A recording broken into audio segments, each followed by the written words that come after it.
பிள்ளைகள் அனைவருக்கும் இனிமையான மாலை நேர வணக்கம். வணக்கம் பிள்ளைகள். Good evening sir. குட் ஈவினிங்மா. Good evening. சார் பேசுறது பிள்ளைகளுக்கு தெளிவா விளங்குதா எல்லாருக்கும்? ஓ சார். ஆம் சார். சரிதானம்மா? சரி பிள்ளைகள், நாங்க கடந்த வகுப்புல படிச்ச பாடம் என்னம்மா? தற்கால கவிதைகள்னா குழந்தை என எனது மனம் குதூகலிக்கும். அந்த பாடம் முழுமையா படிச்சிட்டோம் அப்படியா? ஓ சார்.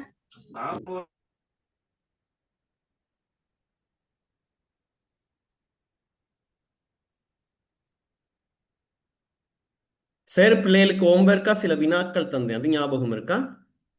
ஓ சார். ஆம் சார். செய்வீங்களாம்மா?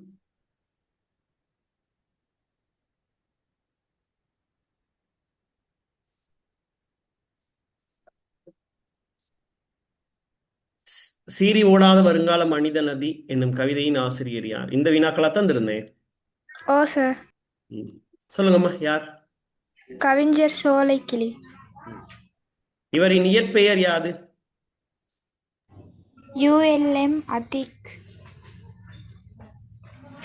கையொப்பம் இடு என்றேன், இடது கை பெருவிரலை ஊன்றி வெட்கி சிரித்தான், அது ஒரு செத்த சிரிப்பு. செத்த சிரிப்பு என்றால் என்ன?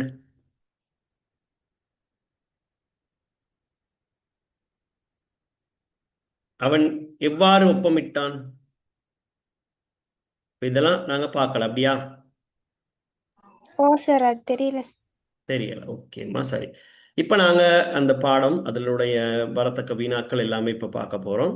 சரிதான பிள்ளைகள்? அப்ப நீங்க சொன்ன மாதிரிக்கு சீறி ஓடாத வருங்கால மனித நதி அப்படின்னு சொல்லக்கூடிய பாடம் கவிஞர் சோலைக்கிளி அவர்களால் எழுதப்பட்டது தான் இது. சரியா பிள்ளைகள்? ஓகேவா? Okay sir. இது ஒரு தற்கால கவிதை. சரிதான பிள்ளைகள்? அந்த எழுத தெரியாத பையன் இன்று என்னை சந்தித்தான், பெரிய பரிதாபத்தின் முழுமொத்த வடிவமாய் என் முன்னே நின்றான். அப்ப அந்த எழுத தெரியாத பையன் என்ன செய்யறான்? இவரை வந்து சந்திச்சு கொள்றான், இந்த கவிஞரை வந்து சந்திக்கிறான். சந்திக்கும் பொழுது அவன் எப்படி இருக்கானா, பெரிய பரிதாபத்தின் முழுமொத்த வடிவமாய் என் முன்னே நின்றான். அப்போ பரிதாபம் அப்படிங்கிறதுக்கு ஒரு வடிவம் கொடுத்தா அந்த வடிவத்தின் முழுமொத்த வடிவமா யார் இருக்கா? எழுத தெரியாத பையன். அந்த எழுத தெரியாத பையன் இருக்கிறான். சரிதானே பிள்ளைகள்? அப்ப அடுத்த வரி பாருங்க. மீசைக்கு விதை தூவி இளமை மழை பெய்ய பயிர் முளைத்த பருவம். அப்ப அவன் இளமையான ஒருவன், கட்டிளமை பருவத்தை கடந்து அடுத்த இளமை பருவத்துக்கு போகக்கூடிய ஒருவனா இருக்கிறான். மீசைக்கு விதை தூவி இளமை மழை பெய்ய பயிர் முளைத்த பருவமா இருக்குது. ஏதோ அலுவலுக்கு வந்திருந்தான். அலுவல்னு சொல்றது வந்து பிள்ளைகள் வேலை. அலுவல்னா என்னமா? வேலை. கையொப்பம் இடு என்றேன். அப்ப இவர் என்ன செய்யறாருன்னா கையொப்பம் இடுன்னு சொல்லி சொல்றாரு. இப்போ வேலைகளுக்கு ஏதாவது நாங்க ஒரு மக்கள் வங்கிக்கோ அப்படி இல்லைன்னா ஏதோ ஒரு வங்கிக்கு அல்லது ஒரு அரசு நிறுவனங்களுக்கு நாங்க செல்லும் பொழுது எங்களுடைய ஒரு வேலைகளை செய்து கொள்ள வேண்டுமாக இருந்தால் நாங்கள் என்ன செய்வோம்? அந்த படிவத்துல கையொப்பம் இடுவோம். ஆமாவா? ஆம். ஓ, எந்த ஒரு படிவமா இருந்தாலும் அதுல கையொப்பம் இடு. அப்ப இவரும் சொல்றாரு கையொப்பம் இடு என்றேன் அப்படி சொல்றாரு. அவன் என்ன செய்யறான்? இடது கை பெருவிரலை ஊன்றி வெட்கி சிரித்தான். அது ஒரு சத்த சிரிப்பு. அப்ப அவன் என்ன செய்யறான்? இடது கை பெருவிரல். சரிதானே பிள்ளைகள்? அப்ப இடது கை பெருவிரல் அப்படின்னு சொல்ல பிள்ளைகள். இப்ப இடது கை, இது வலது கைனா இது இடது கை. இந்த இடது கை பெருவிரலை ஊண்டி வெட்கி சிரிக்கிறானா. அப்ப இடது கை பெருவிரலை எதுக்காக ஊன்றான் அப்படின்னு சொன்னா ஒப்பமிடுவதற்காக. சரிதானே பிள்ளைகள்? எதுக்காக இடுறான்? ஒப்பமிடுவதற்காக சார். ஒப்பமிடுவதற்காக. சரிதானே பிள்ளைகள்? அப்ப எழுத தெரியாதவர்கள் என்ன செய்வாங்கன்னா அந்த கை நாட்டுன்னு சொல்லுவாங்க. சரிதானே பிள்ளைகள்? அப்ப இந்த இங்க்ல வந்து அப்படி கையை வச்சுட்டு அந்த தாளில் நாங்க அந்த படிவத்தில் அப்படியே என்ன செய்வோம்? வைப்போம். இப்ப இது வந்து என்னது? கையொப்பம் விடுற முறை. எழுத படிக்க தெரியாதவங்க அப்படித்தான் இருப்பாங்க. சரிதானே பிள்ளைகள்? வங்கிகளுக்கு சென்றாலும் எழுத தெரியாதவங்க அந்த முறையில தான் என்ன செய்யணும்? கையொப்பம் விடணும். அதை என்னன்னு சொல்லுவாங்கன்னா கை நாட்டு அப்படின்னு சொல்லி சொல்லுவாங்க. அப்ப இவன் என்ன செய்யறான்? இடது கை பெருவிரலை ஊண்டிட்டு வெட்கி சிரிக்கிறானா. ஆமாவா?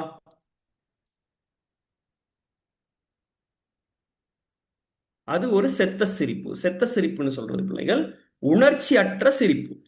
சதுர பிள்ளைகள் அந்த சிரிப்புல ஒரு உணர்ச்சியும் இல்லை. நாங்க சும்மா சிரிப்போமா பிள்ளைகள்? இல்ல சார். இல்ல. நாங்க சிரிக்கிறோம்னா ஏதோ ஒரு சந்தோஷம் ஒன்று இருக்கணும், மனதுல சந்தோஷம் ஒன்று இருந்தா, இல்லைன்னா ஒரு நகைச்சுவையான ஒரு விடயத்தை பார்த்தா மாத்திரம்தான் சிரிப்போம். இவன் சும்மா சிரிக்கிறான்னு சொன்னா அதுல எந்த விதமான உணர்ச்சிகளும் இல்லாமல் இருக்கு. ஆகவே அது ஒரு செத்த சிரிப்பா இருக்குதுன்னு சொல்லி கவிஞர் என்ன செய்யறாரு? சொல்றாரு உணர்ச்சி அற்ற ஒரு சிரிப்பு. சரிதானே பிள்ளைகள்? ஆகவே இந்த கைரேகை அப்படிங்கிறது ரொம்ப முக்கியமான ஒரு விடயமா பார்க்கப்படுது இந்த இடத்துல.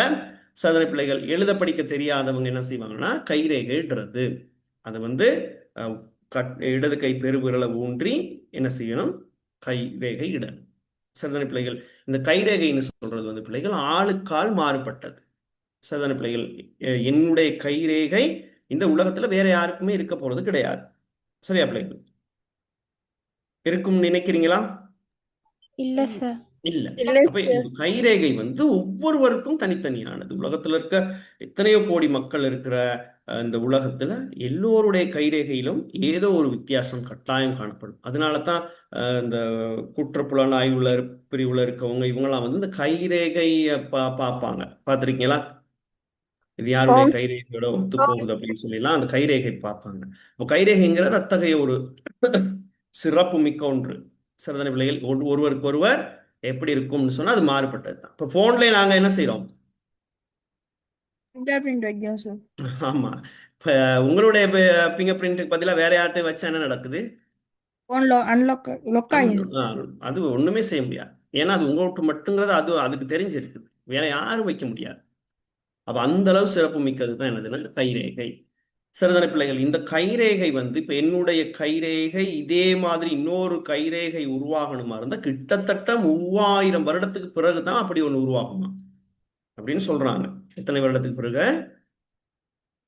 3000 வருடத்துக்கு பிறகு. 3000 வருடத்துக்கு பிறகு அவ்வாறு ஒன்று உருவாகலாம். உருவாகும்னு சொல்ல முடியாது, உருவாகலாம். இதே கைரேகை என்னுடைய கைரேகை மாதிரிக்கு இன்னொரு கைரேகை உருவாக 3000 ஆண்டுகள் கடந்து போகலாம் அப்படின்னு சொல்லிட்டு சொல்லப்படுது. ஏன்னா திருவள்ளுவர் திருமூலர் சரி திருமூலர் வந்து 3000 வருடங்கள் வாழ்ந்தார் அப்படின்னு சொல்லிட்டு அவர் தான் அந்த கைரேகையில வந்து அடுத்த கட்டம், அதாவது ஒருவருக்கு இருக்கக்கூடிய கைரேகை மாதிரியே இன்னொருக்கு ஒருவருக்கு கிட்டத்தட்ட 3000 வருடங்கள் ஆகும் அப்படிங்கிற மாதிரிக்கும் ஒரு சில கருத்துக்கள் இருக்கு. அது எந்த அளவுல உண்மைன்னு தெரியாது, ஆனா அப்படி சொல்றாங்க. சரிதானே பிள்ளைகள்? ஆகவே இந்த கைரேகை ரொம்ப முக்கியமான ஒரு விடயம். அது நாங்க பார்த்துக்கொள்ற அதே சந்தர்ப்பத்துல இந்த பையன் என்ன செய்யறான்? கைரேகையை விட்டுட்டு வெக்கி சிரிக்கிறானா. சரியா பிள்ளைகள்? ஓகேவா? அந்த சிரிப்புல ஏதாவது ஒரு உணர்ச்சி இருக்கா? இல்ல. ஏன்னா அது ஒரு செத்த சிரிப்பா இருக்குது. இது பிள்ளைகளுக்கு விளங்கினதாமா? ஆம். ம். அடுத்தது வாசிங்க ஒரு ஆள். என் இதயம். என் இதயம் கலன்று அவன் ம். இட்ட ஒப்பத்தின் மேல் விழுந்து கத்தியதே, பின் கதறி பற்றியதே. ம். அவன் ம். காதல் உணர்வுகளை என்றென்றும் ஒருத்திக்கு எழுதுவான். வருங்காலம் அழகு முகம் கீழுதடு இரத்த சிவப்பு பெண் விழுவாள். இவற்றில் மயங்கி காகம் போல் அவன் விழுந்தவளின் வேலி ஓரமெல்லாம் கரைந்து திரிவானோ. எழுத ம். வருகின்ற உணர்ச்சிகளை ம். ஒளியாக்கி ம். வருத்திருக்க கூடாது. அவன் இன்று அலுவலுக்கு எனக்கு நிறைய வேலைகள் இருக்கின்ற தினம் இன்று. இனி என்ன நாளில்லை. அந்த ம். எழுத தெரியாத சரிம்மா, ஓகே. வருங்கால சரி, இப்போ இங்க கவனிங்க. அஹ், இப்போ கவிதைகளை நாங்கள் வாசிக்கும் பொழுது பிள்ளைகள் அந்தந்த இடங்களை நாங்கள் நிறுத்தி வாசிக்கணும். அப்பதான் எங்களுக்கு அது விளங்கும். என் இதயம் கழன்று அவனிட்ட ஒப்பத்தின் மேல் விழுந்தது. அப்ப இவருடைய இதயம் என்ன செய்தான்? சரிதானே பிள்ளைகள்? அவனிட்ட அந்த ஒப்பத்தின் மேல் என்ன செய்தான்? மேல் விழுந்ததாம். கழன்று அவனிட்ட ஒப்பத்தின் மேல் விழுந்ததாம். கத்தியது. இதயம் என்ன செய்து? கத்துது. பின் கருகி பற்றியது. அப்ப இவ்வாறு ஒரு நிகழ்ச்சி நடக்கிறதுக்கான வாய்ப்பு இருக்கா? இல்ல இல்ல. இல்ல. ஆனா கவிஞர் தன்னுடைய வேதனை எப்படி சொல்லணும் அப்படிங்கிறதுக்கு என்ன செய்யறாருன்னா யோசிக்கிறாரு. இது சொல்ல முடியல. ஆகவே என்ன செய்யறாருன்னா, நாங்க என்னது ஏதாவது ஒரு பிரச்சனைனா இதயம் வலிக்குது அப்படின்னு தானே சொல்லுவோம். என்ன? ஆம். இதயமே வலிச்சிரும் போல இருக்கு இவங்க பண்ற கூத்த பார்த்தா அப்படின்னு சொல்லுவோம். அப்ப அந்த மாதிரிக்கு எதா இருந்தாலுமே எங்களை பாதிக்கிற எங்களுடைய மனம். இப்ப இதயம்னு சொல்லையில இந்த இடத்துல எங்களுடைய மனம் உள்ளத்தை தான் இவர் சொல்றாரு. சதனை பிள்ளைகள் அவனிட்ட ஒப்பத்தின் மேல என்ன செஞ்சான்? இந்த இதயம் வந்து விழுந்து விழுந்தா செய்தான் கத்தியதான். கத்தியதுன்னா என்னது? ஐயோ என்னைய யாராச்சும் காப்பாத்துங்களேன்னு என்ன செய்யுது? கத்துது. பின் கருகி பற்றியது. அப்படியே பத்தி எரியிற மாதிரி இருக்கு. அந்த அளவுக்கு இவர் என்ன செய்யறாரு? மனவேதனை படுறாரு. யாரு? கவிஞர் சார். கவிஞர். யாரை நினைச்சு மனவேதனை படுறாரு? அந்த அந்த கையொப்பம் வைக்க எழுத தெரியாது. முடியாத எழுத தெரியாத அந்த பையனினுடைய நிலைமை நினைச்சு இவர் அவ்வளவுக்கு கவலைப்படுறார். இது விளங்குதா பிள்ளைகளுக்கு? ஆம். ஆ, அடுத்து பாருங்க. அவன் காதல் உணர்வுகளை என்னென்று ஒருத்திக்கு எழுதுவான். அப்ப இப்ப பார்த்தோம். அவன் வந்து இளமை இல்ல இருக்கக்கூடிய ஒரு பையனா இருக்கிறான். சதன பிள்ளைகள். அவனுக்கும் ஒரு காதல் என்ன செய்யும்? வாழ்க்கையில மலரும், கட்டாயம் மலரும். அவ்வாறு மலர்ந்தால் அந்த உணர்வுகளை என்னென்று ஒருத்திக்கு எழுதுவான். சரிதானே பிள்ளைகள்? அப்ப அந்த உணர்வுகளை கட்டாயம் என்ன செய்யணும்? எழுதணும். அப்படி எழுதுனா எப்படி எழுதுவான்? அவனுக்கு எழுத படிக்க தெரியாது. எழுத முடியுமா அவனால? இல்ல சார். எழுத முடியாது. ஏன்னா இப்ப காதல் கடிதங்கள்லாம் கட்டாயம் என்ன செய்யப்படும்? எழுதப்படும். எப்படி எழுதுவாங்க? கண்மணி, அன்போடு, காதலன், நான் எழுதும் என்ன பிள்ளைகள்? ஆ கடிதமே. பொன்மணி, நான் இங்கு சௌக்கியமே, நீ அங்கு சௌக்கியமா? உன்னை எண்ணி பார்க்கையில் கவிதை முட்டுது, அதை எழுத நினைக்கையில் வார்த்தை அப்படின்னு சொல்லி நான் என்ன செய்யணும்? கவிதையை எழுதணும். சதன பிள்ளைகள். அப்ப இந்த காதல் உணர்வு அப்படின்னு சொல்றாரு. ஏன் அப்படின்னா உலகத்துல மற்ற உணர்வுகளை விடவும் இந்த உணர்வுகளுக்கு ஒரு ஸ்பெஷல் இது கொடுக்கிறார் கவிஞர். ஏன் அப்படின்னா பிள்ளைகள் மற்ற எந்த ஒரு இதையுமே என்ன செய்ய மாட்டாங்கன்னா கடிதத்தால எழுதி கொடுக்கறது கிடையாது.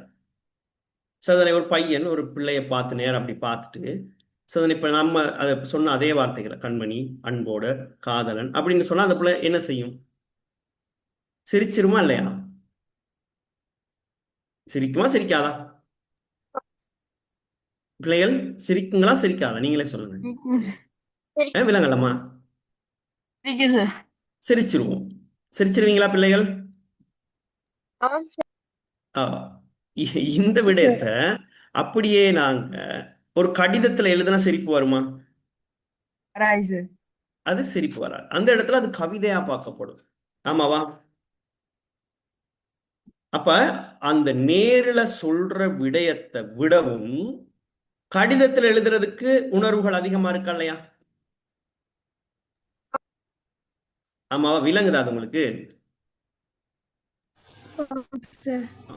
சரிதானே பிள்ளைகள்? அதை தங்க கவிஞர் வந்து என்ன செய்யறாருன்னா சொல்றாரு. அப்ப பாருங்க, அவன் காதல் உணர்வுகளை என்னென்று ஒருத்திக்கு எழுதுவான். ஆக குறைந்தது ஒரு காதல் கடிதம் கூட அவனால என்ன செய்ய முடியாது, எழுத முடியாது. வருங்காலம், அவனுடைய எதிர்காலம், அழகு முகம், அழகான முகம் அவனுக்கு, கீழுதடு ரத்த சிவப்பு. சரிதான பிள்ளைகள்? கீழுதடு எப்படி இருக்கு? ரத்த சிவப்பா இருக்குது. பெண் விழுவாள் இவற்றில் மயங்கி, அவ அழகான பெண்களும் இவனை காதல் கொள்றதுக்கான சந்தர்ப்பங்கள் என்னவா இருக்கு? அதிகமா இருக்குது. சரிதானே பிள்ளைகள்? அப்ப விழுவாள் மயங்கின இவனை காதல் கொள்வதற்கான சந்தர்ப்பம் இருக்கு.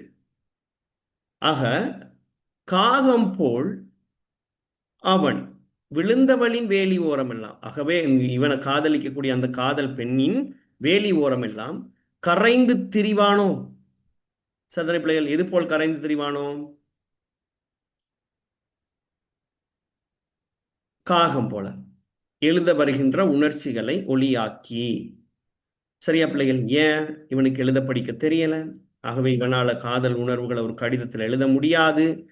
அப்ப காகம் போல, சரிதான பிள்ளைகள், அந்த வார்த்தைகளை என்ன செய்வான்? வேலி ஓரமெல்லாம் கரைந்து திரிவானோ சொல்லி கொண்டுன்னு சொல்லி சொல்றாரு. அப்ப இந்த நிலை வந்து ஒரு இழிவான நிலையா இல்லையா? ஆம். ஓ, சரிதான பிள்ளைகள்? ஒரு ஒரு மனிதனுடைய இயல்பான ஒரு விடயம் தான் அந்த காதல் உணர்வு அப்படின்னு சொல்றது. அதை கூட அவனால என்ன செய்ய முடியலன்னா ஒரு எழுத்தால வெளிப்படுத்த முடியல. சரிதான பிள்ளைகள்? ஏன்னா கவிஞர் எழுதின காலம், இந்த கட்டுரை, இந்த கவிதை எழுதிய காலம் அவ்வாறு. இப்ப யாருந்தா பிள்ளைகள் பையன்கள் ஸ்டேட்டஸ் வச்சிருவானுங்க. ஆமாவா? சரிதானே? அந்த காலங்கள்ல வந்து மிக முக்கியமா அந்த காதல் கடிதங்கள் அந்த அளவு சிறப்பு வாய்ந்த காலம். அதனாலதான் கவிஞர் அதை அழுத்தமா சொல்றார். அப்ப கரைந்து திரிவானோ, எழுத வருகின்ற உணர்ச்சிகளை ஒளியாக்கி, வந்திருக்க கூடாது அவன் இன்று. அவன் என்ன செய்திருக்க கூடாதாம்? வந்திருக்க கூடாதாம். இன்று இவருக்கு என்ன இருக்கு? அலுவல் எனக்கு நிறைய இருக்கான். அலுவல்னு சொன்ன என்ன இருக்கு? வேலைகள் நிறைய இருக்கு. சதனை பிள்ளைகள், அப்ப அவன் வேலைக்கு இன்னைக்கு அவன் வந்திருக்க கூடாது. இன்று நிறைய வேலைகள் இருக்கின்ற தினம் இன்று. இனி என்ன? நான் இல்லை. இனி வந்து கவிஞர் கவிஞராகவோ அந்த வேலையை செய்யக்கூடியவராகவோ இருப்பாருன்னு நினைக்கிறீங்களா? இல்ல சார்.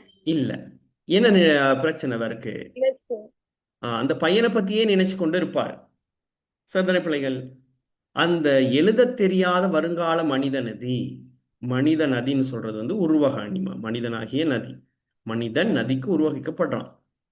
போனாலும் இருந்தபடியே கதிரையிலே உலக பாடசாலைகள் அனைத்தையுமே நினைத்து விட்டு எண்ணுகிறேன்.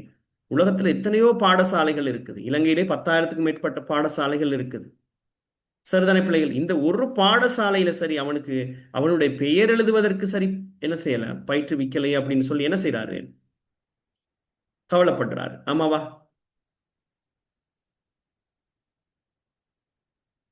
ஆம். அந்த நதி வரும் நாளில் சீறி ஒலி எழுப்பி ஓடாது, உறையும் ஒரு துளியாய். சாதனை பிள்ளைகளாகவே கல்வி அறிவின் முக்கியத்துவம் இங்கு சொல்லப்படுது. ஆமாவா? ஆம். கவிஞர் சோலைக்கிளியினுடைய இந்த கவிதையை நாங்க இப்ப பார்த்தோம். சிலதானே பிள்ளைகள்?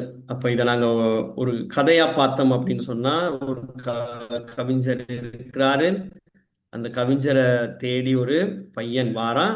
அந்த பையன் எப்படிப்பட்டவனா இருக்கான்? எழுத தெரியாத ஒருவனா வந்து காணப்படுறான். சரிதானே பிள்ளைகள்? ஆகவே கையொப்பம் இடுன்னு இவர் சொல்லும் பொழுது அவன் என்ன செய்யறான்? தன்னுடைய இடது கை பெருவிரலை ஊண்டி வெக்கி சிரிக்கிறான். அந்த சிரிப்புல எந்த ஒரு உணர்ச்சியும் இல்லாமல் இருக்குது. அது எப்படிப்பட்ட சிரிப்பா இருக்குது? ஒரு உணர்ச்சியற்ற சிரிப்பா வந்து காணப்படுது. ஆமாவா? ஆம். சார். அந்த ஒரு கையொப்பம்னால இவருடைய மனம், இவருடைய இதயம் பட்ட துன்பத்தை என்ன செய்யறாரு? எங்களுக்கு சொல்றாரு. சரி, இப்ப சொல்லுங்க, இப்ப பாருங்க. சீறி ஓடாத வருங்கால மனித நதி என்னும் கவிதையின் ஆசிரியர் யார்? யார் பிள்ளைகள்? கவிஞர் சோலைக்கிளி. சொல்லுங்க. கவிஞர் சோலைக்கிளி. ஓம். இவரது இயற்பெயர் பிள்ளைகள் உதுமாலவை முகமது ஆதிக். என்னமா? உதுமாலவை முகமது அதிக் அப்படிங்கிறது தான் இவருடைய பெயரா, இளமை பெயரா இருக்கு. அப்ப இவருடைய புனை பெயர், அது ஒரு கவிதை புனைவதற்காக பயன்படுத்துற பேர் தான் சோலைக்கிளின்னு சொல்லக்கூடிய பேர். 14வது வினா, அதாவது எங்களுடைய அந்த தற்கால கவிதையின் தொடர்ச்சியான 14வது வினா பாருங்க. கையொப்பம் இடு என்றேன், இடது கை பெருவிரலை ஊன்றி வெட்கி சிரித்தான், அது ஒரு செத்த சிரிப்பு. செத்த சிரிப்பு என்றால் என்ன பிள்ளைகள்? உணர்வில்லாத சிறப்பு. எந்த உணர்வுமே இல்லாத ஒரு சிரிப்பு. அவன் எவ்வாறு ஒப்பமிட்டான்? இடது கை பெருவிரலால் ஒப்பமிட்டான். இடது கை பெருவிரலை ஊண்டி ஒப்பமிடுறான். இடது கை பெருவிரலால் ஒப்பமிடுறான். மனித நதி என்பது எவ்வகை அணி? உருவக அணி. உருவக அணி. மனித நதியாக உருவாக்கப்படுவது யார? எழுத்தறிவு இல்லாதவர். அந்த எழுத்தறிவு இல்லாத அந்த பையன். ஆமாவா? சரி பிள்ளைகள், ஓகேவா? சரி. இந்த வினாக்கள் கடந்த வகுப்புல எழுதியிருக்கீங்க அப்படியா?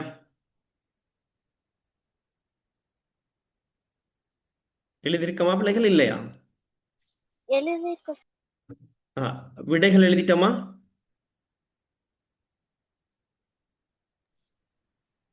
எழுதாம இருந்தா ஓமா?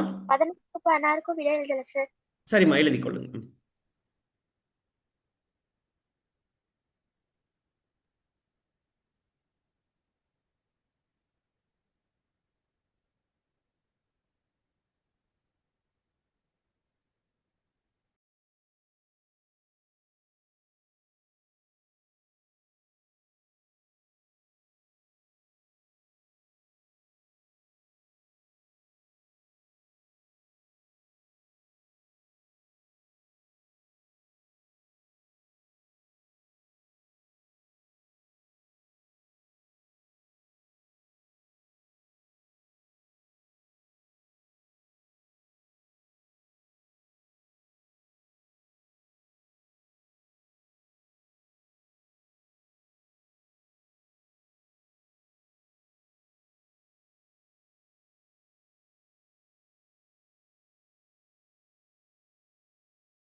சரியா பிள்ளைகள், எழுதி கொண்டோமா?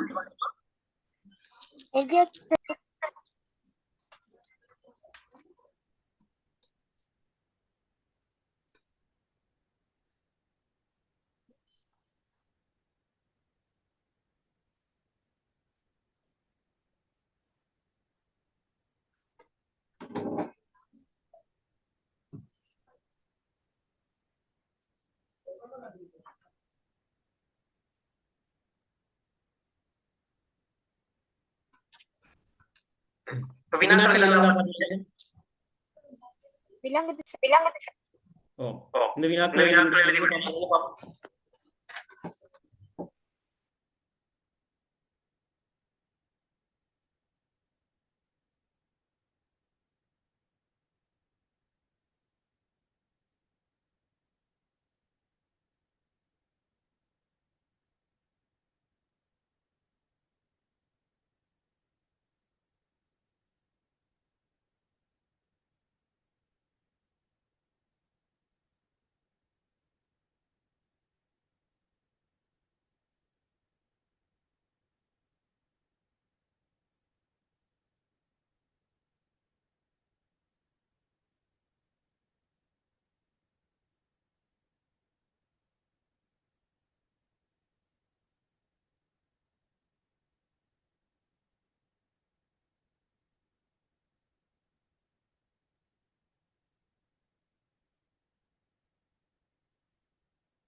சரி பிள்ளைகள் எழுதிட்டோமா?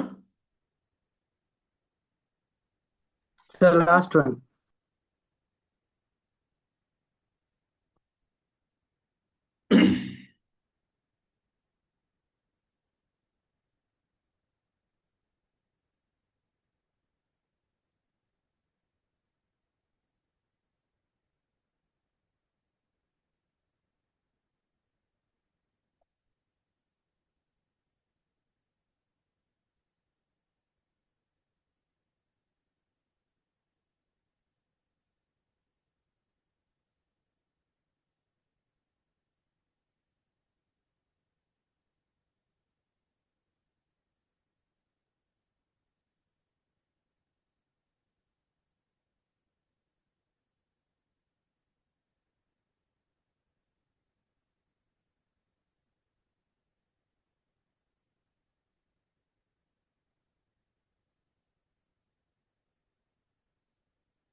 சரியா பிள்ளைகள்? ஓகேவா?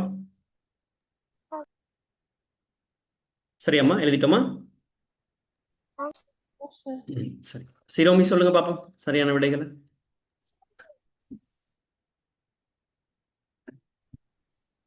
இளமை மழை பெய்ய பயிர் முளைத்த பருவம். இளமை மழை என்பதில் உள்ள அணி உருவகணி. ம் வந்திருக்க கூடாது அவன் இந்த அலுவலுக்கு. அலுவல் என்பது குறிப்பது வேலை. ம் அழகு முகம் கீழுதொடு இரத்த சிவப்பு. அழகு என்பது தனிப்பெயரடை. ம் சீறி ஒலி எழுப்பி ஓடாது. ஓடாது என்பது எதிர்மறை விடை. ம் வெட்கி சிரித்தான் அது ஒரு செத்த சிரிப்பு. சிரிப்பு என்பதன் எதிர்கருத்து அழுகை. இதுல ஏதாவது விடை தெரியல மாற்றங்கள் இருக்கா பிள்ளைகள்? சார் அலுவல் என்பது அலுவலகம். அலுவல் என்பது அலுவலகம். வேற ஏதாவது மாற்றம்?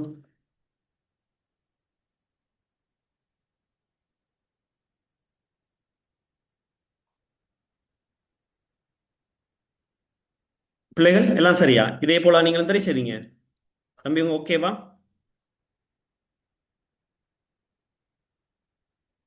மாற்றங்கள் ஓகே இருக்கா சார். பிள்ளைகள்? இது ஓகேவா?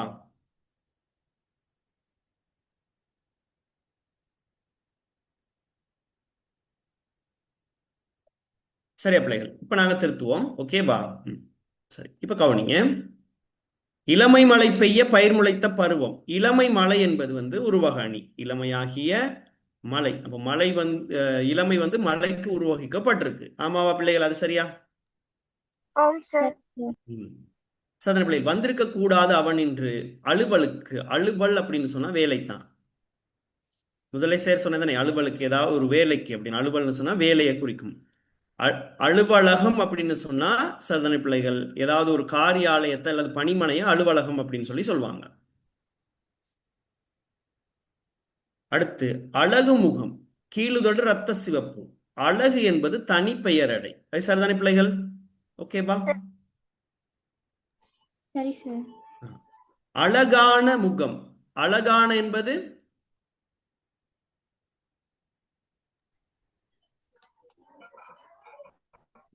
அழகு முகம் தனி பெயரடை. அழகான முகம். இப்ப அழகானன்னு வந்துட்டு அது என்ன? கூட்டு பெயரடை சார். கூட்டு பெயரடை. Very good. சீறி ஒலி எழுப்பி ஓடாது. சாதனை பிள்ளைகள் இந்த எதிர்மறை வாக்கியத்தை உடன்பாட்டு வாக்கியமா சொல்லுங்க.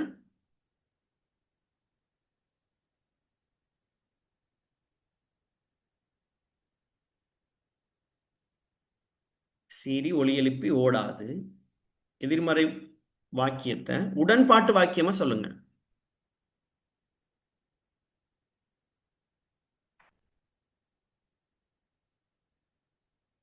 பிள்ளைகள் சொல்லுங்கம்மா. யாராவது ஒரு ஆள் பவி சொல்லுங்கம்மா.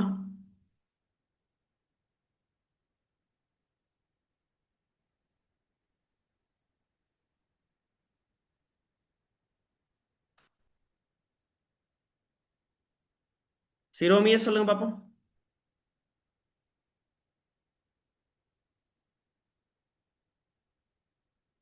பிள்ளைகள் சேர் பேசுறது விளங்குதாமா? விலங்குது. பதில் பேசணுமே. அதை உடன்பாட்டு வினையா மாத்த தெரியாதா உங்களுக்கு? அப்படியா? தெரியுமா தெரியாதா? அதுக்கு சரி பதில சொல்லுங்க பிள்ளைகள். தெரியுமா தெரியாதா? தெரியாது. தெரியாது. அது ஓகே. நல்ல விஷயம். அப்ப சீறி ஒலி எழுப்பி ஓடாது. ஓடாது எதிர்மறைன்னு சொன்னா அதை உடன்பாட்டு வாக்கியமா மாத்தணும்னு சொன்னா சாதனை பிள்ளைகள் சீறி ஒலி எழுப்பி ஓடும். எப்படி மாத்துவீங்க? சீறி ஒலி சீறி ஒலி எழுப்பி ஓடும் தான் உடன்பாட்டு வாக்கியம். அப்ப அது எதிர்மறை எப்படி? சீறி ஒலி எழுப்பி ஓடாது. நான் நாளை பாடசாலை செல்ல மாட்டேன். இது எதிர்மறை வாக்கியம். எதிர்மறை வினை. இதை உடன்பாட்டு வாக்கியமா மாத்தி சொன்னா எப்படி சொல்லுவீங்க? நாளை பாடசாலை செல்வேன். நாளை நான் பாடசாலைக்கு செல்வேன். அடுத்து ஐந்தாவது ரொம்ப இலகுவானது. வெட்கி சிரித்தான், அது ஒரு செத்த சிரிப்பு. சிரிப்பு என்பதன் எதிர்க்கருத்து சொல் அழுகை. ஓகே பிள்ளைகள், இந்த வினாக்கள் ஒரு வினாவுக்கு ஒரு புள்ளி என்ற அடிப்படையில் அங்கே 5 வினாக்கள். சோதனை பிள்ளைகள் 5க்கு 5 எடுத்திருக்கீங்களா? ஆம் சார். 5க்கு 5 இருந்தால் ஒரு ஸ்டார் போட்டுக்கொள்ளுங்க.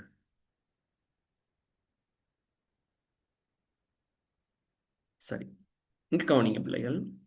அந்த எழுதத் தெரியாத வருங்கால மனித நதி. மனித நதி என்பது எவ்வகை அணி? எவ்வகை அணி பிள்ளைகள்? உருவக அணி. உருவக அணி. இதை எழுதுனோமா? நாங்க முதல்ல எழுதிட்டோமா இந்த வினா? ஆம் சார். ம். மனித நதியாக குறிப்பிடப்படுபவர் யார்? எழுத தெரியாத பையன். இந்த வினா எழுதுனோமா? ஆம் சார். அடுத்து, காகம் போல் விழுந்தவளின் வேலியோரம் எல்லாம் கரைந்து திரிவானோ. இங்கு வெளிப்படும் அணி என்னது? உவமை அணி. உவமை அணி. காகம் போல் உவமை அணி. கரைந்து திரிதல் என்பதன் மூலம் வெளிப்படுத்தப்படுவது வாயினால் வாயினால் வெளிப்படுத்தும். வெக்கி சிரித்தான், அது ஒரு செத்த சிரிப்பு. செத்த சிரிப்பு என்பதால் உணர்த்தப்படும் கருத்து யாது? இழிவான சிரிப்பு. இழிவான சிரிப்பு. இழிவான இவ்வாறு சிரித்தமைக்கான காரணம் என்ன? எழுத தெரியாமை. அது எழுத தெரியாம இருக்கிறனால தான் அந்த சிரிப்பு வருது. சரி, இப்ப இந்த 2ஆம் 3ஆம் வினாக்கள் எழுதி விட எழுதி கொள்ளுங்க. முதலாம் வினா எழுதிட்டு வந்தானே பிள்ளைகள்? சரி, ஆரம்பத்திலே தந்தேன் ஆமாவா? ஆம் சார். 2ஆம் வினாவும் 3ஆம் வினாவும் செய்யும்.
சரியா பிள்ளைகள் எழுதி கொண்டோமா?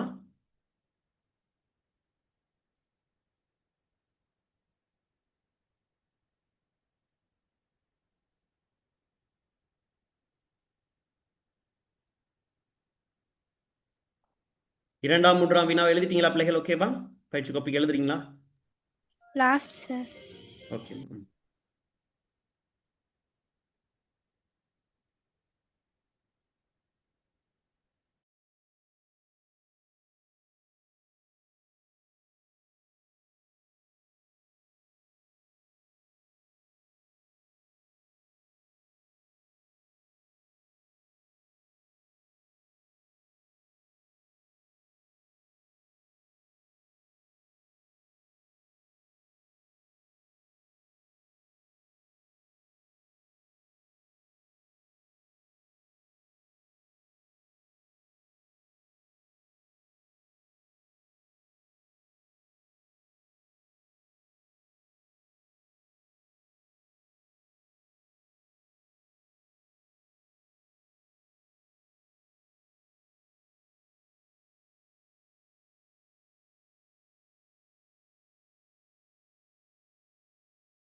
சரியா பிள்ளைகள்? ஓகேவா? எழுதிட்டீங்களா? ஓ சார். ம். சரி, இங்க ஒரு பயிற்சி தந்திருக்கேன். சரி, விலங்குதா பாருங்க. சார் விளங்குது. ம். சரி, இது செய்யுங்க பார்ப்போம்.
சரியா பிள்ளைகள்? செய்துட்டோமா?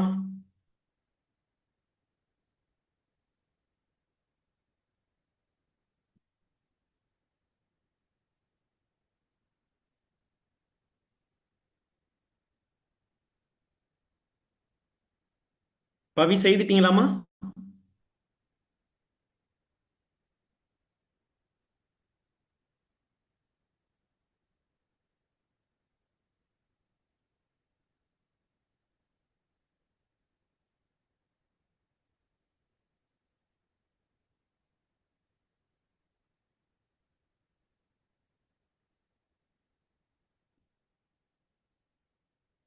பிள்ளைகள் யாருக்காவது நேரம் தேவைப்படுதா, செய்துட்டீங்களான்னு சொல்லுங்க. செய்துட்டோம் சார். சரி, சொல்லுங்க பாப்போம், சரியான பதில் சொல்லுங்க.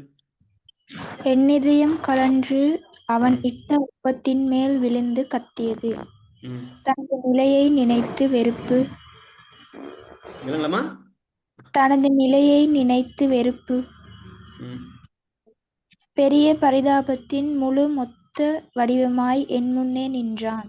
ம், அவன் மீதான பரிதாபம், ம், அவன் காதல் உணர்வுகளை என்னென்று ஒரு திக்கு எழுதுவான். எதிர்காலம் பற்றிய கவலை ம். வந்திருக்கக் கூடாது அவனின்று அலுவலுக்கு. எனக்கு நிறைய வேலைகள் இருக்கின்ற தினமின்று. எழுதத் தெரியாதவன் நிலை கண்ட துன்பம். சரியா பிள்ளைகள், இதுல ஏதாவது மாற்றம் இருக்கா?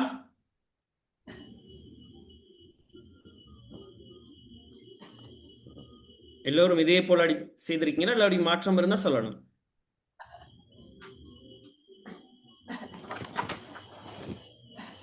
பிள்ளைகள், சிரோம் இதே விடையா இருக்கு உங்களுக்கும்?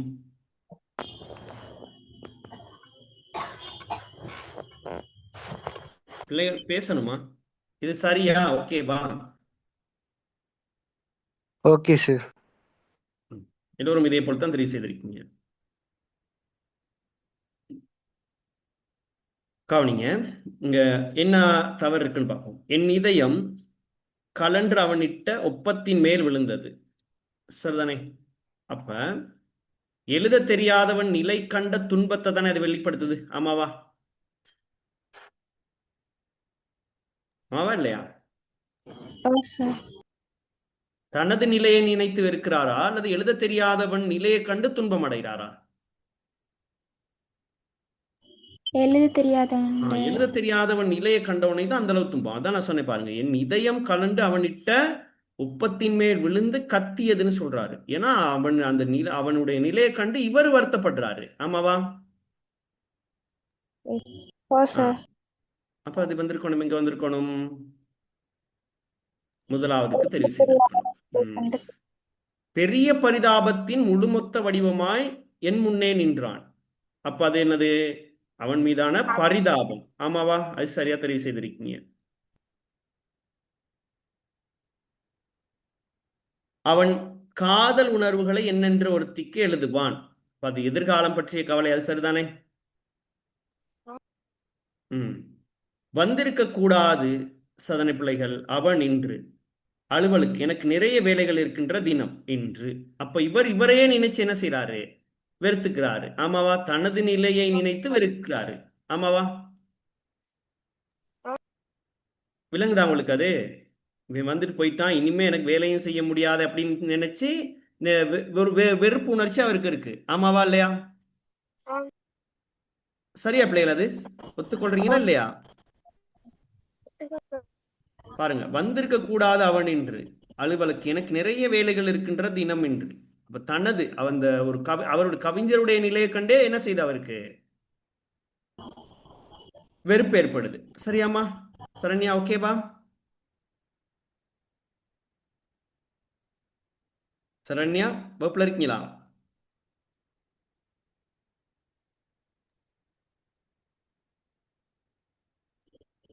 சரியாம்மா, விளங்கிட்டா?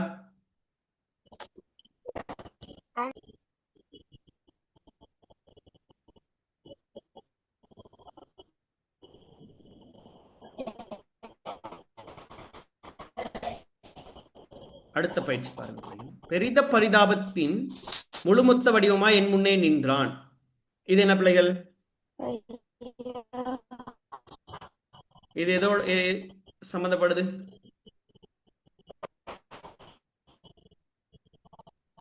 எழுத தெரியாத பையன் என்ற விதம். எழுத தெரியாத பையன் நின்ற விதம் தானே அது. ஆமாவா? உலக பாடசாலைகள் அனைத்தையும் நினைத்துவிட்டு எண்ணுகிறேன். எழுத தெரியாமையின் பின்னால் உள்ள காரணம். எழுத தெரியாமையில் பின்னால் உள்ள காரணம். எழுத தெரியாததுக்கான காரணம் என்ன? உலக பாடசாலைகள். எவ்வளவு பாடசாலைகள் இருக்கு, ஒரு பாடசாலை கூட அவனுக்கு என்ன செய்யல? எழுத்தறிவை சொல்லி கொடுக்கல. அந்த நதி வரும் நாளில் சீறி ஒலி எழுப்பி ஓடாது.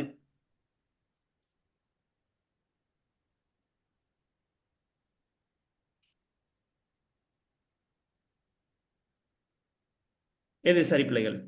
மூணாவதுக்கு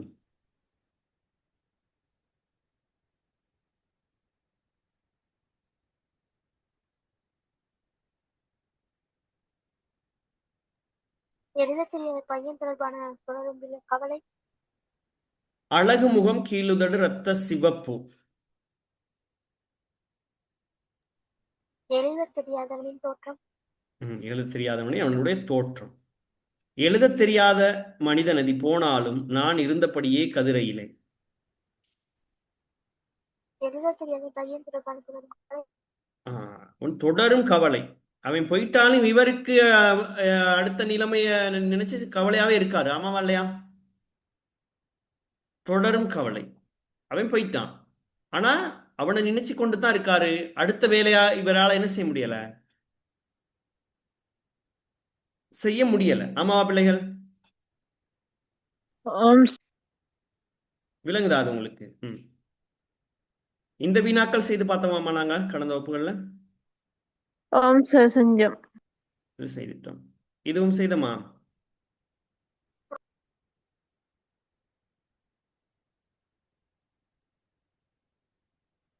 செய்துட்டோம் என்ன? செய்தமா ஆம். பிள்ளைகள்? ஆம் சார் செய்தேன். இதுவும் செய்தமா?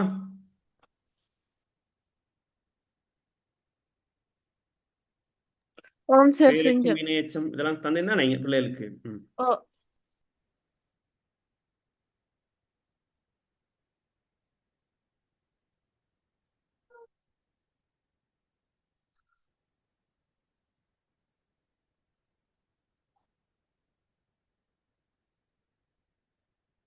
இந்த வினாக்கள் செய்துட்டோமா பிள்ளைகள்?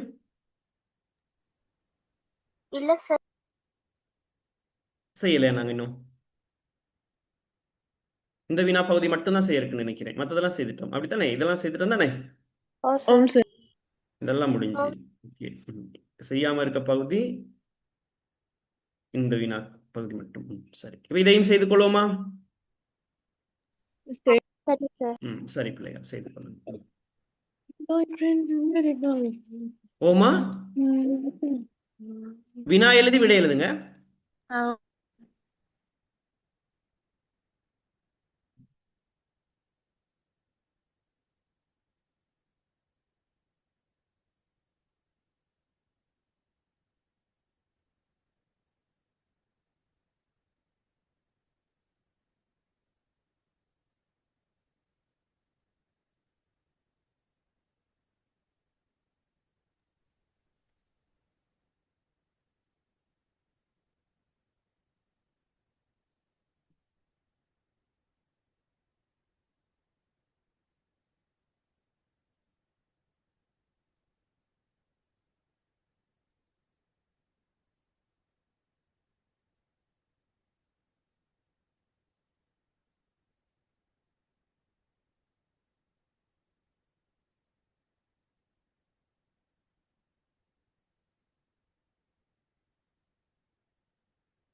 சரியா பிள்ளைகள் செய்தோமா?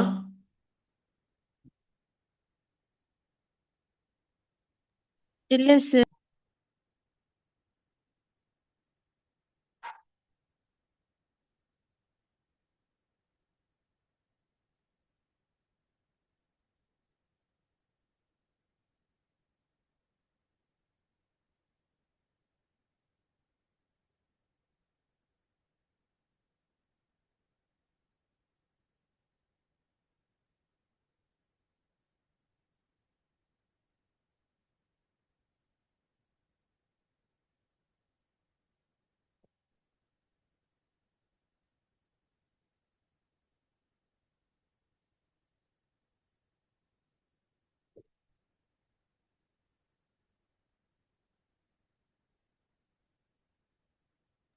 சரி சார்.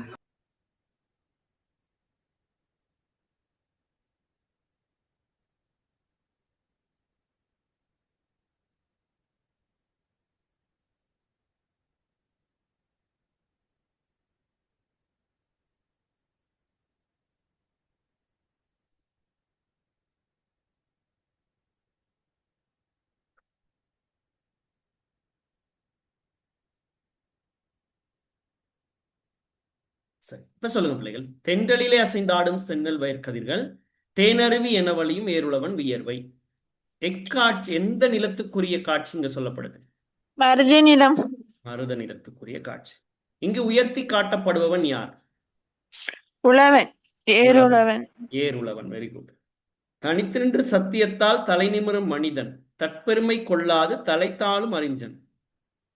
தலை நிமிர்ந்து வாழ்வதற்கான காரணமாய் அமைவது யாது? தனித்து நின்றுவான் சத்தியத்தால் தலை. இல்லைங்களா? சத்தியத்தால் தலை நின்ற மனிதன். தனித்து நின்று சத்தியத்தால் வாழ்தல். அப்படியா? ஆம் சொல்றீங்களா சார். இல்ல சத்தியத்தால்னு சொல்றீங்களா? தனித்து நின்று சத்தியத்தால் தலை நிமிர மனிதன். ம். அதான் தலை நிமிர்வதற்கு காரணம் என்னன்னு தான் கேக்குறாங்க. சத்தியத்தால் வாழ்ந்தனர். ம். அறிஞர்களின் உயரிய பண்பு என்னமா? தற்பெருமை. கொள்ளாது. தற்பெருமை கொள்ளாத.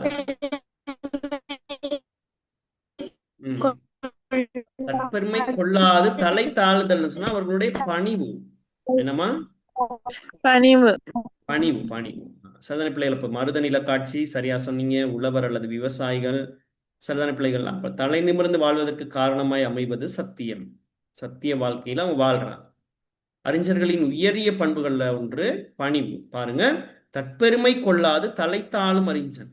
அப்ப எப்படிப்பட்டவங்களா இருக்காங்க? பணிவுடையவர்களா காணப்படுறாங்க. சரியா? சரி சரி.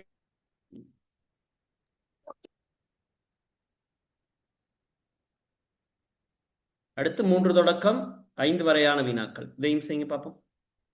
சரி சார். ம்.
Okay sir. சரியா பிள்ளைகள்? ஓகேவா? எழுதிட்டோமா?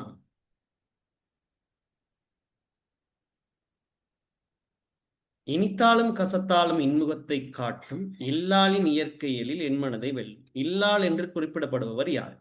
மனைவி. இனித்தாலும் கசத்தாலும் என்பதால் கருதுவது யாது? இன்பமோ துன்பமோ இன்முகத்தை காட்டும். இனித்தல் கசத்தல் என்பதன் பொருள்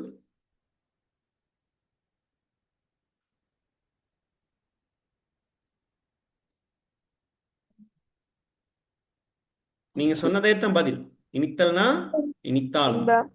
இன்பம், கசப்புனா துன்பம். துன்பம். கூடுகின்ற இயற்கையிலில் குதூகலத்தை தருமே குழந்தையென எனது மனம் குதித்தாடும் தினமே. குதூகலம் என்பதன் கருத்து மகிழ்ச்சி. இங்கு பயின்றுள்ள அணி, இங்குள்ள அணி என்னமா உவகணி. இல்லமா? உவகணி. உருவகணி. பசிக்கூட்டம் கனிக்கூட்டம் அசைந்தாடும் கனிமரத்தின் சோலை கார்முகில்கள் தவள வரும் கார்கால மாலை. கார்காலம் என்பது கருமேகங்களால் சூழப்பட்ட மாலை நேரம். மழைக்காலம். மழைக்காலம். சரிதானே பிள்ளைகள்? Excuse sir. கவனிங்க பிள்ளைகள். இங்க இல்லாள் என்று குறிப்பிடப்படுபவர் யார்? மனைவி. மனைவி. இனித்தாலும் கசத்தாலும் என்பது கருத்து என்னது? விருப்பு வெறுப்பு. விருப்பு வெறுப்பு. சரிதானே பிள்ளைகள்? கூடுகின்ற இயற்கையிலில் குதூகலத்தை தருமே குழந்தை என எனது மனம் குதித்தாடும் தினமே. குழந்தை போல எனது மனம் குதித்தாடும் தினமே. குதூகலம்னா மகிழ்ச்சி. இங்க என்ன அணி கையாளப்பட்டிருக்கப்ப? உவமை அணி. உவமை அணி. குழந்தை போல எனது மனம் குதித்தாடும்னு யார் சொல்றா? கவிஞர் சொல்றார். கனிக்கூட்டம் அசைந்தாடும் கனிமரத்தின் சோலை கார்முகில்கள் தவள வரும் கார்கால மாலை. கார்காலம்ங்கிறது மழைக்காலம். கனி கூட்டம் அப்படின்னு சொல்றது 6ஆம் வேற்றுமை தொகை. கனியினது கூட்டம்னு சொல்லி அது விரிவா வரும். சரியா பிள்ளைகள்? யாரோ ஏதோ கேட்க வந்தீங்க, என்னம்மா?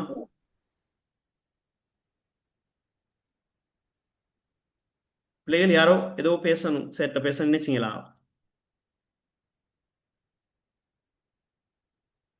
சரியா பிள்ளைகள்? ஓகேவா? எழுதி கொண்டோமா? சரிதானே பிள்ளைகள்? ஓகே பிள்ளைகள். அப்ப இன்றோட நாங்க தற்கால கவிதை என்கின்ற பாடத்தினுடைய அனைத்து விதமான பாடங்களையுமே நிறைவு செய்திருக்கிறோம். 3 கவிதைகள் படிச்சிருக்கிறோம். அதில் இருக்கக்கூடிய பயிற்சிகள் எல்லாமே செய்து பார்த்திருக்கிறோம். ஓகேவா பிள்ளைகள்? ஓகேவா? விளங்கினதா? சரி பிள்ளைகள். இன்னும் இதுல இருக்கக்கூடிய இந்த கட்டமைப்பு வினா பகுதிகள் மாத்திரம் நாங்க பார்க்க இருக்குது. அது நாங்க பரீட்சை வினாக்கள் செய்கிற சந்தர்ப்பத்துல கட்டமைப்பு வினாக்கள், இதோட தொடர்புடைய கட்டமைப்பு வினாக்களுக்கு எவ்வாறு விடையளிக்கலாம் என்பது தொடர்பாக பார்ப்போம். சதனை பிள்ளைகள். மற்றபடி நாங்க இந்த பாடத்தின் முழுமையாக எல்லாமே பார்த்துட்டோம். அதில் இருக்கக்கூடிய 60 விளக்கங்கள் தொடக்கம். சரிதானே பிள்ளைகள்? எவ்வாறு பகுதி 3 கதிரினுடைய வினா பகுதிகள் வரலாம், அதற்கு எவ்வாறு நாங்கள் விடையளிக்கலாம் தொடர்பான பல்வேறு விடயங்களை பார்த்துருக்கிறோம். சதனை பிள்ளைகள். ஆகவே பாடத்தினுடைய இறுதி அம்சத்துக்கு வந்துட்டோம். அப்ப இன்றைய நாள் பாடம் பிள்ளைகளுக்கு தெளிவாக விளங்கினதா? சரியா பிள்ளைகள்? தெளிவா விளங்கினதா? எல்லா பிள்ளைகளுக்கும் விளங்குதாமா? பேசணும் சேரோட நீங்க. ஓகே தானே? சரிதானே பிள்ளைகள்? அப்ப இன்றைய நாள் பாடம் பிள்ளைகளுக்கு பிடிச்சிருந்ததா? ஓகே தானே? சரி பிள்ளைகள். அடுத்த வகுப்புல என்ன பாடம் படிப்போம் சொல்லுங்க. விளங்கலாமா? கிருட்ணன் தூது சருக்கம். ஓகே பிள்ளைகள். கிருட்ணன் தூது சருக்கம் படிக்கிறதுக்கு முதல்ல நீங்க ஒரு வேலை செய்யணும். என்னன்னு சொல்லுங்க. அடுத்து அற்றை திங்கள் தானே? அற்றை திங்கள் சொல்லி தந்துட்டேனே. கிளாஸ் வரல. வீடியோ இருக்குமா? வீடியோ கொஞ்சம் கேளுங்களே. Okay sir. ஓகேம்மா. நான் பிள்ளைகளுக்கு வேணா அதை நான் ஒரு வகுப்புல வந்து ரிவிஷன் ஒன்று செய்து விட்டுறேன். ஓகேவா? Okay sir. Okay sir. சரிம்மா. அப்ப அடுத்த வகுப்புல கிருட்ணன் தூது சருக்கம். சரி பிள்ளைகள். நாங்க 8ஆம் மாதத்துக்கு முதல்ல எங்களுடைய சிலபஸ் எல்லாம் முடிக்கிறதுக்கான ஒரு முயற்சியை செய்வோம். ஓகேவா பிள்ளைகள்? Okay sir. பிறகு நாங்க தொடர்ச்சியா பேப்பர் கிளாஸ் தான் செய்ய வேண்டி வரும் அதை தொடர்ந்து. அப்ப அதற்கும் தயாரா இருக்கணும். சரிதானே பிள்ளைகள்? 8ஆம் மாதம் வரைக்கும் தான் சேருடைய வேலை கிடைக்குது. அதுக்கு பிறகு நீங்க தான் படிச்சுக்கொள்ளணும். சரியா? Okay sir. பேப்பர் கிளாஸ்ல எல்லாம் நீங்க தான் டிஸ்கஸ் பண்ணணும். பேப்பரை போட்டு விடுவேன் சார், நீங்களே இப்படி வரும் விட சார், இது இப்படித்தான் வரும் அப்படிங்கிறத டிஸ்கஸ் பண்ணணும். உங்களுடைய நண்பர்களோட நீங்க பேசலாம், கலந்துரையாடலாம். ஒரு பாடப்பகுதிகளை உங்களுக்கு விளங்கப்படுத்துறதுக்கும் சேர்த்து தருவேன். ஏன்னா இதெல்லாம் தரம் 11க்கு வளமையா செய்யற வேலைகள், புதுசா உங்களுக்குன்ட்டு இல்ல. வளமையா தரம் 11க்கு நடக்கிற செயற்பாடுகளை தான் சொல்றேன். ஒரு கட்டத்துக்கு மேல பிள்ளைகளே விளங்கப்படுத்த ஆரம்பிச்சிருவாங்க. சரியா? ஓகேவா? Okay sir. சரி, அவங்களே ஒரு பாடத்தை ரெடி ஆகி வந்து அவங்களுடைய ஃப்ரெண்ட்ஸோட விளங்கப்படுத்துவாங்க. அந்த சமயமெல்லாம் சேர் பார்த்து கொண்டு இருப்பேன், இது இப்படி நடக்குது அப்படின்னு சொல்லிட்டு. சதனை பிள்ளைகள், அதுக்கு நீங்களும் தயாராக வேண்டும் அப்படிங்கிறத தயவா கேட்டுக்கொள்வதோடு இன்றைய நாள் பாடம் நிறைவுக்கு வந்துருச்சு பிள்ளைகள். அடுத்த வகுப்புல சந்திப்போம். Bye, good night. Good good night night sir. Thank you. Thank you, Good sir. night, sir. Good night, sir.